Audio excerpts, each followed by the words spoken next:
ঝাপাবাওড়ের বিখ্যাত ভাসমান সেতুর উপরে দাঁড়িয়ে আছি। আমরা এখন এই ভাসমান সেতুর ঠিক মাঝখানে কিন্তু দাঁড়িয়ে আছি।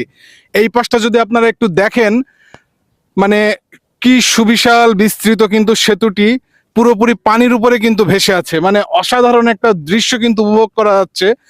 টানা দুপুরবেলা হওয়ায় এখন কিন্তু মানুষজনের সমাগম নেই, এই জন্য পুরো সেতুটা খুব সুন্দর করে আপনাদেরকে দেখাতে পাচ্ছি।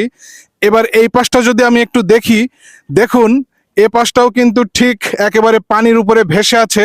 অসাধারণ লাগছে কিন্তু দেখতে। আপনারা যদি বিকালবেলা এখানে বেড়াতে আসেন, আপনারা এই সেতুর আসল সৌন্দর্য উপভোগ করতে পারবেন। মানুষ কিন্তু একেবারে কানায় কানায় পরিপূর্ণ থাকে। পানি যেমন কানায় কানায় পরিপূর্ণ থাকে, মানুষও এরকম। মানুষের ঢলও কিন্তু প্রচুর হয়, বিশেষ করে বিকালবেলা একেবারে যখন রোদ থাকে না, একটা ছায়া ছায়া পরিবেশ পড়ন্ত বিকালে প্রচুর মানুষজন কিন্তু এখানে থাকে। তো আপনারা বিকালবেলা এই ভাসমান সেতু দেখতে আসবেন মনিরামপুরের ঝাপাবাওড়ে। আপনাদের খুবই ভালো লাগবে।